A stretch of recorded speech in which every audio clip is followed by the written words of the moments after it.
حمید میں اللہ رب العزت ارشاد فرماتا ہے الا ان اولیاء اللہ لا خوف علیہم ولا هم یحزنون، خبردار وہ اولیاء اللہ ہے جو نہ کبھی گھبراتے ہیں اور نہ کبھی خوف کھاتے ہیں۔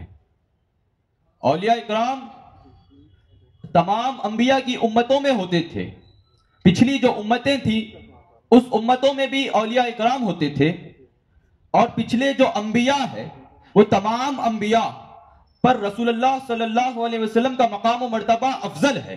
دیگر انبیاء سے نبی آخر الزمان حضور صلی اللہ علیہ وسلم کا مقام تمام انبیاء پر افضل ہے۔ ویسے ہی تمام جو امتیں ہیں ان تمام امتوں میں آخری نبی کی جو امت ہے، آخری نبی کی امت کا مقام دوسرے انبیاء کی امتوں سے افضل ہے۔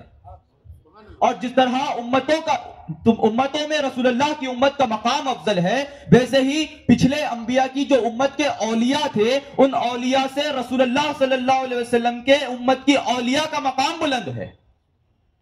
اور اس امت میں اولیاء اکرام ہے، جیسے سرکار حضور غوث اعظم دستگیر رحمت اللہ علیہ، خواجہ غریب النواز رحمت اللہ علیہ، خواجہ بندہ نواز رحمت اللہ علیہ، حضرت جنید بغدادی رحمت اللہ علیہ، حضرت بابا شرف الدین رحمت اللہ علیہ، اعلیٰ حضرت امام احمد رضا رحمت اللہ علیہ، اللہ رب العزت نے ہر امت میں اولیاء کو رکھا ہے، اور اس امت کے اولیاء دیگر امتوں سے افضل ہے۔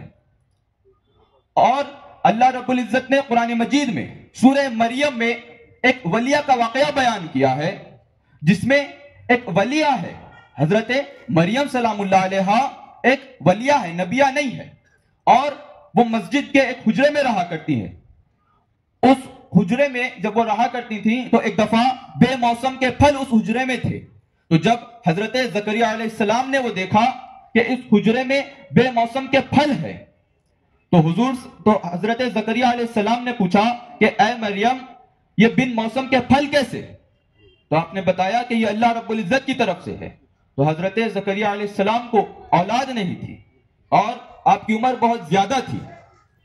اس وقت زکریا علیہ السلام نے اللہ کی بارگاہ میں ہاتھ اٹھا کر دعا کی کہ اے اللہ جب تو بن موسم کے پھل دے سکتا ہے تو مجھے بھی اولاد دے۔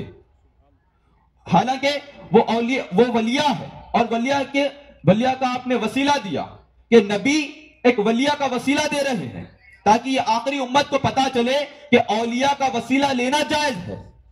اسی لیے اللہ رب العزت کے نبی نے حضرت زکریا علیہ السلام نے اس وقت عرض کی اے مولا جب تو بن موسم کے پھل دے سکتا ہے تو مجھے بھی اولاد دے، تو اللہ رب العزت نے وہ دعا کو قبول فرمائی اور انہیں بھی اولاد سے نواز دیا۔ اور یہ ہے اولیاء اکرام کا مقام و مرتبہ کہ انبیاء علیہ السلام بھی ان کے وسیلے سے دعا کرتے۔ اور مسجد کے بارے میں میں کچھ کہوں کہ مسجد اللہ رب العزت کا گھر ہے۔ آقا علیہ السلام نے ارشاد فرمایا اللہ رب العزت کو عالم زمین پر، اس زمین پر اگر سب سے محبوب خطہ جو ہے، سب سے پیارا خطہ اگر کوئی ہے تو وہ زمین مسجد کے لیے ہے۔ مسجد کے لیے جو زمین ہوتی ہے وہ اللہ رب العزت کو سب سے زیادہ محبوب ہے، اور مسجدیں اللہ تبارک و تعالیٰ کا گھر ہے، اور مدارس اسلام کے قلعے ہیں جہاں پر سے دین بانٹا جاتا ہے، جہاں پر سے حفاظ تیار ہوتے ہیں، جہاں پر علماء اکرام تیار ہوتے ہیں۔ تو یہ مدارس اسلام کے قلعے ہیں اور مسجدیں اللہ رب العزت کا گھر ہے۔ اللہ رب العزت ہم سب کو مسجدوں کے لیے، مدرسوں کے لیے تعاون کرنے کی توفیق عطا فرمائے، مسجدوں سے، مدرسوں سے محبت عطا فرمائے، اللہ رب العزت سے، اللہ کے حبیب علیہ السلام سے محبت عطا فرمائے۔ آمین واخر دعوانا الحمدللہ رب العالمین۔